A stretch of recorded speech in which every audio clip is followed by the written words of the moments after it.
Welcome back to my YouTube channel Chemistry Basics again. So today we are going to see the multiple choice question on spectroscopy, which is beneficial or useful for all type of competitive exam. So recently we are just starting that multiple choice question series. So today it's on spectroscopy. So this part consists of introduction to spectroscopy and ultraviolet spectroscopy. If you are viewing this channel first time, so just subscribe the channel and you can share this video. So without wasting time, let's go for the first question about the spectroscopy. The study of responses of the molecule when it is exposed to certain kind of radiations is called dash dash. So option A microscopy, B radioscopy, C spectroscopy, D stereochemistry. So it is a very simple question. So we are just starting with the simple questions and then we'll go for the hard questions. So the answer will be spectroscopy. So as we are saying the spectroscopy topic, so always remember that the study of responses are studied in the spectroscopy when molecule exposed to the certain kind of radiations. Okay. So let's go for the question number second. Radiations exhibit dash dash nature. Option A particle, option B wave, option C both A and B, or option D none of these. So we all know that radiations or light exhibit dual nature. So dual nature is nothing but the particle as well as wave, and hence the option C is the correct option. So let's go for the next question. Question number third. Which of the following radiation possesses highest energy? So option A cosmic rays, B X-rays, C radio waves, or D infrared rays. So for that you should know that radiation band. So in which particular radiations will have higher energy, which particular radiations have lower energy. So energy and wavelength, they are having inverse relation. All of you know that. Okay, so for that you should know that radiation band. So here it is. This is the radiation band. It starts from here in cosmic and ends to the radio waves. So as you are going from cosmic to radio waves, if you see a wavelength is going to be increasing, and at the same time energy is going to be decreasing. And we want highest energy radiation. So definitely if you see here, cosmic rays are having highest energy. So our answer will be cosmic. Let's go for the question number 4. Which of the following is a type of emission spectroscopy? So in emission spectroscopy, the radiations emitted are studied, and in absorption spectroscopy, the radiation which are going to be absorbed, they are going to be studied. So in all these 4, UV, IR, phosphorescence and microwave, which is the emission spectroscopy. So all we know that UV, IR and microwave, these are the absorption spectroscopy, while phosphorescence spectroscopy is a emission spectroscopy. Okay, so let's go for the next question. Infrared spectroscopy is the dash dash type of spectroscopy. So absorption spectroscopy, emission spectroscopy, fluorescence spectroscopy or electron spectroscopy. Just we have discussed in earlier question that IR, UV, these are the absorption spectroscopy. So infrared spectroscopy is absorption spectroscopy. Let's go for the next question. Radiations when propagate produces dash dash field. So when radiations are propagated, which fields are produces? Whether it is electric field, B magnetic field, or both A and B, or none of these. So radiations when propagates, they produces both the field electric as well as magnetic field, and hence the answer C is correct answer. Let's go for the next question. The direction of electric and magnetic field produced by radiations are dash dash to each other. So these two electric and magnetic fields produced by radiations, whether they are parallel to each other, whether they are opposite to each other, whether they are mutually perpendicular or both A and B. They may be parallel or they may be opposite. So see here, this is the radiation which is propagating, and if you see here, the electric and magnetic field both are produced when propagation of light takes place. And if you see these directions, so here if you see, here is a right angle in electric and magnetic field, so they are mutually perpendicular to each other. So the answer C will be the correct answer. Let's go for the next question. The distance between two consecutive crests and troughs is called. See, one of the simplest question, all of you know that. The answer is wavelength. Okay. Let's go for the next. The wave number is calculated by taking reciprocal of dash dash. How will you calculate the wave number? Wave number is denoted by nu bar. It's a nu bar and it can be calculated by taking the reciprocal of wavelength. So again answer is wavelength. Okay, let's go for the next. Unit of wave number. So just we have seen how we can calculate the wave number. Now unit of wave number. So wave number is calculated by taking the reciprocal of wavelength, and wavelength is calculated in centimeter, nanometer. So but as it is a reciprocal, so unit of wave number is a centimeter inverse, and 1 centimeter inverse can be called as a 1 kSers, and hence the unit of wave number becomes C. It's a kSers. Hertz is the unit of frequency. Angstrom is again the unit of wavelength, and joule is the unit of energy. Okay, so kSers is the right answer. So let's go for the next. Human eye can recognize the colors of radiation in the region of dash dash to dash dash nanometer. So we are seeing any color object or any object there. So which type of radiations are there that can be perceived by our eyes? So option A, 100 to 400 nanometer. Option B, 400 to 800 nanometer. Option C, zero point 0.1 to 100 nanometer, or option D, 10 raised to 7 to 10 raised to 9 nanometers. Correct option is what? Again we will see here. This is the particular radiation band in which, if you see here, the visible radiations, so visible that we can see. Okay, so it's in the range of 400 nanometer to 800 nanometer, and therefore our correct answer is B, that is 400 to 800 nanometer. When microwaves used, molecules produces which type of excitations? So when microwaves are impacted on a matter, which type of excitations are produces? So whether it is A, rotational, whether it is B, vibrational, whether it is C, electronic, or all of these. So microwaves are having somewhat less energy, and that's why they are going to be produces rotational excitation. So always remember that microwaves produces rotational excitation, infrared produces vibrational excitation, and if you have a UV visible, then they will going to be form a electronic excitation or produces electronic excitation. Okay, now this question. So when radiations in the region 100 to 800 nanometer, that's UV and visible, used, molecule produces which type of excitation? Just we have discussed in previous slide, so that, or in previous question. So when UV and visible highly energetic radiations are impacted on the matter, they are going to be produces rotational, vibrational, and electronic excitation.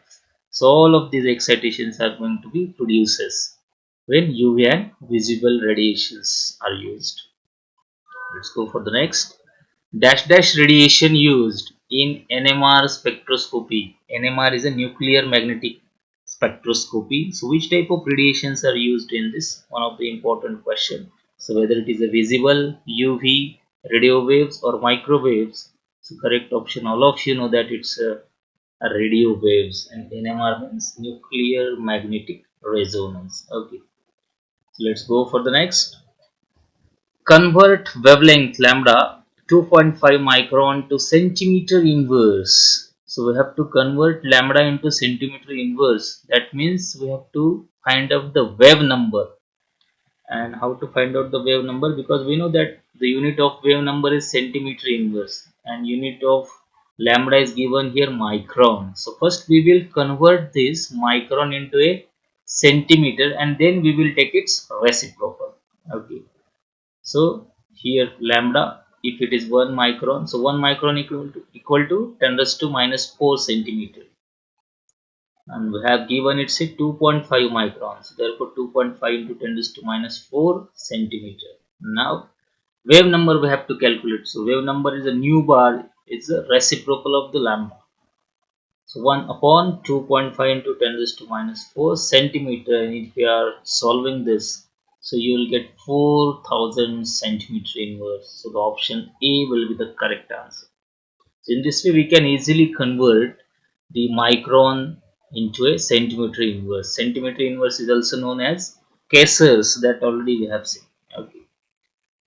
What is the basis for ultraviolet spectroscopy? Now the questions from the ultraviolet spectroscopy are start. Okay.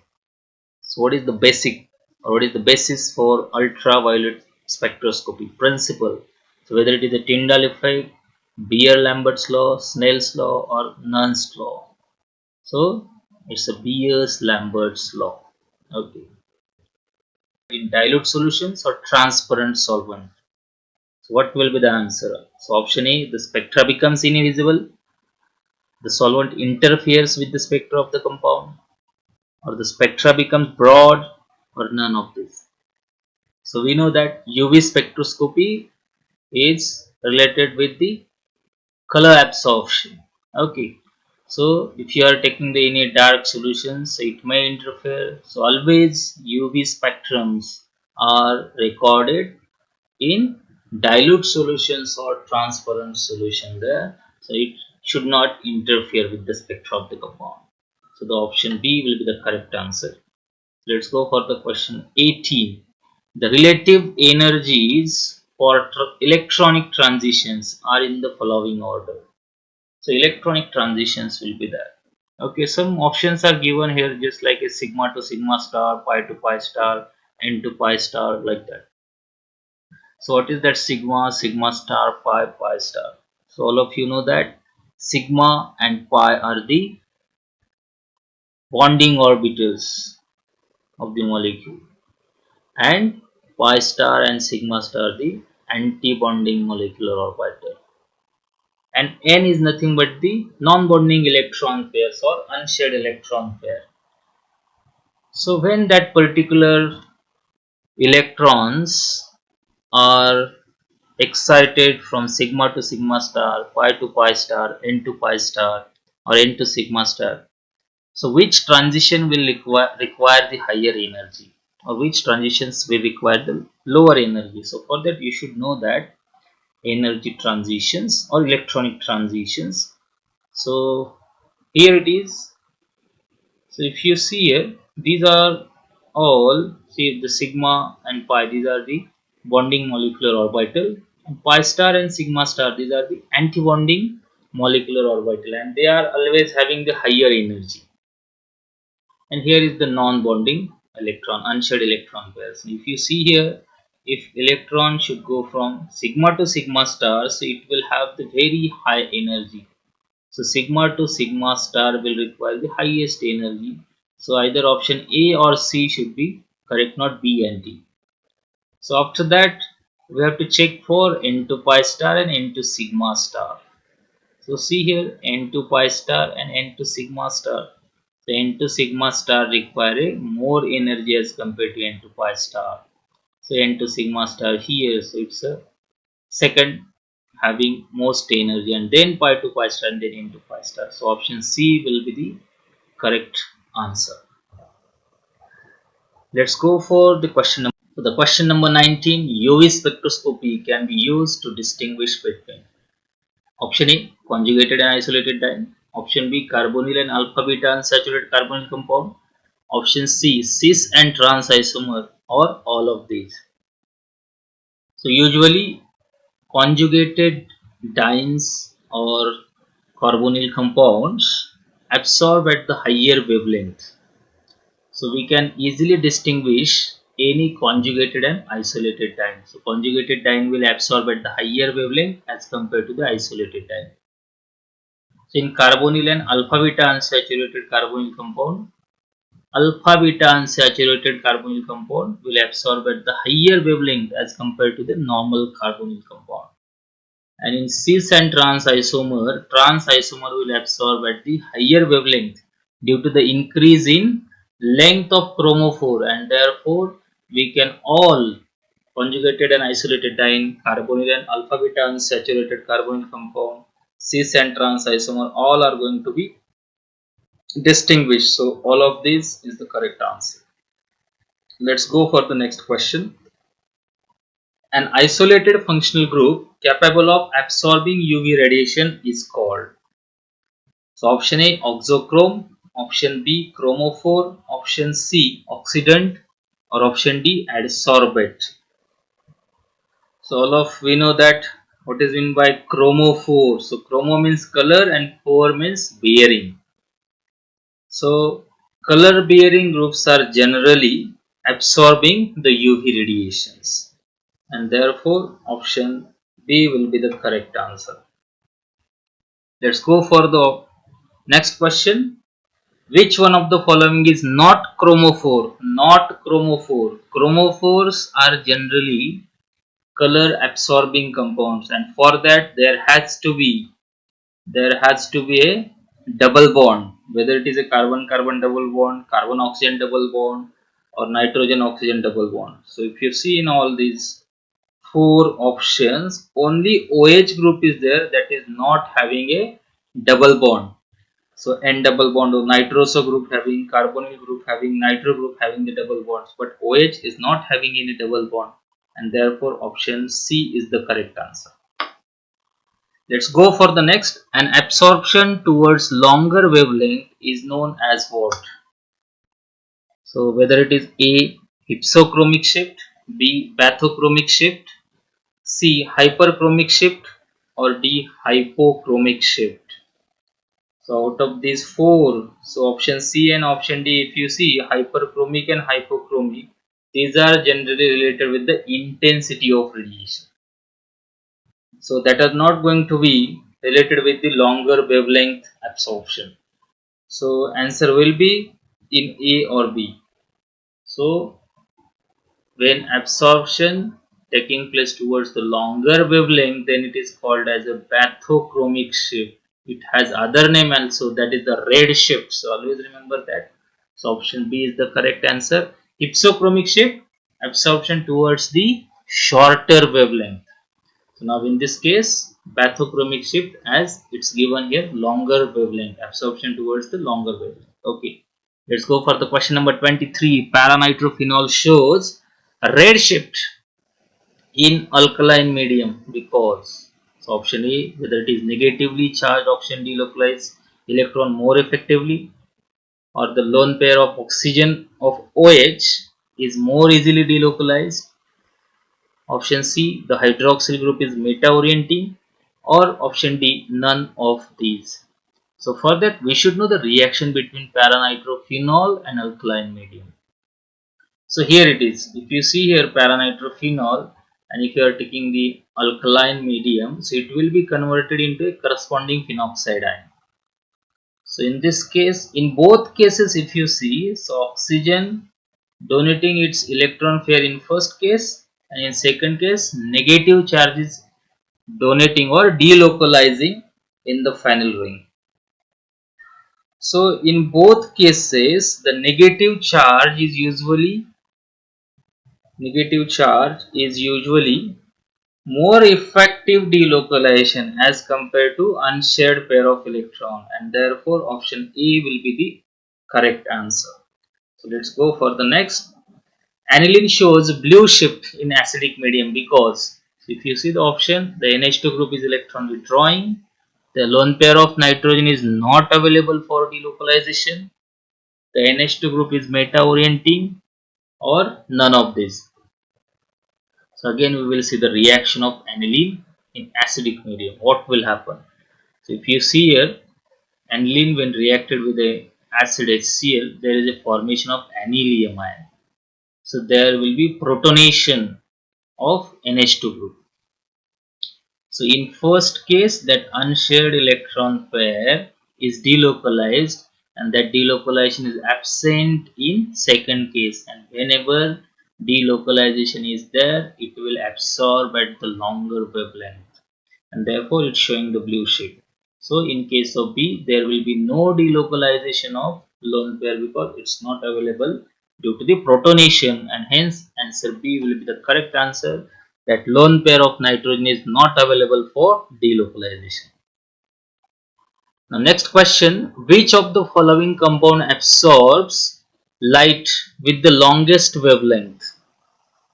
So four options are given here: 1357 octatetraene, 135 octatetraene, 13-butadiene, and 135 hexatriene. So absorption is related with the conjugation. So if more is the conjugation, that particular compound will absorb towards the longer wavelength. So let's see the structure of all of these four.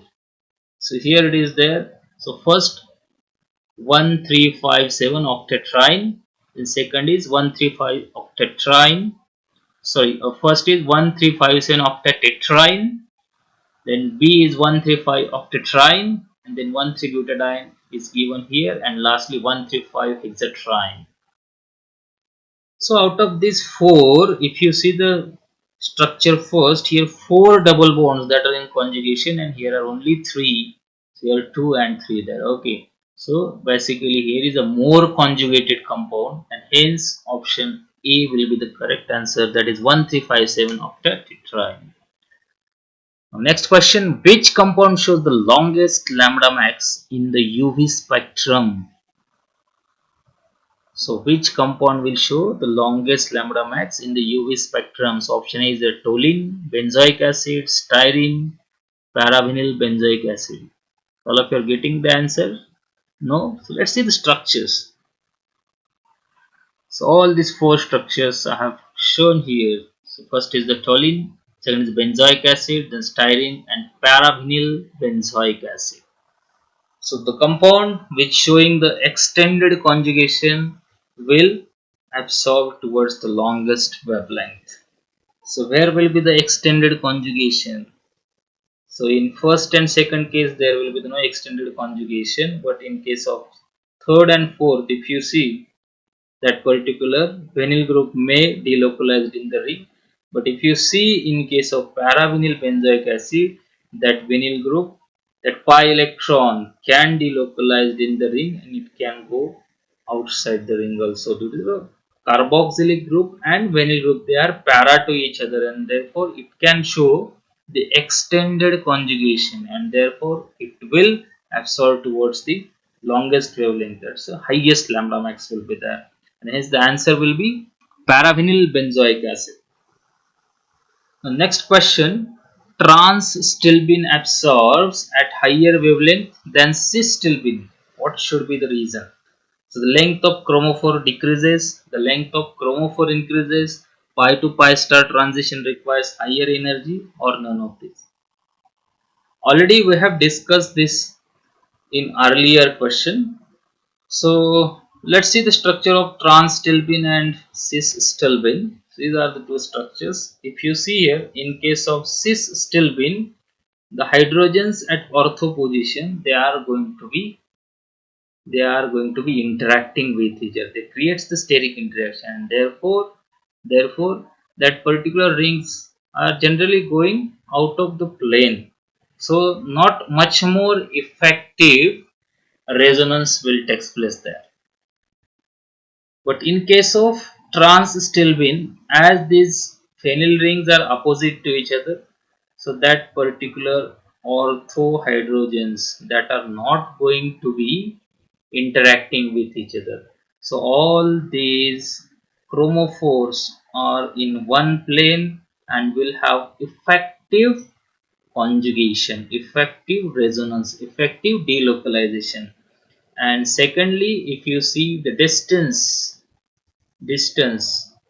of that particular chromophore, length of chromophore. So in case of trans, the length of chromophore is increasing as compared to the cis, and therefore answer B will be the correct answer.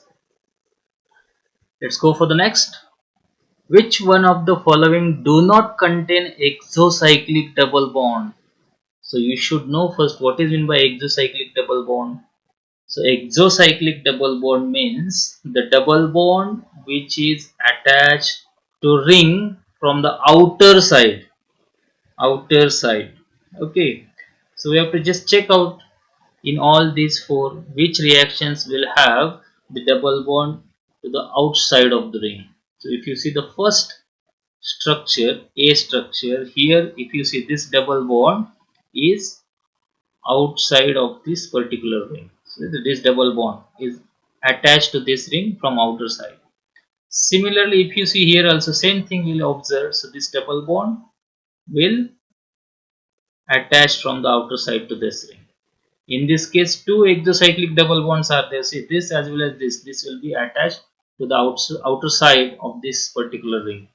But if you go for the option D, there will be no any double bond which is exo to cycles or exocyclic double bond is absent here, and therefore the option D will be the correct answer.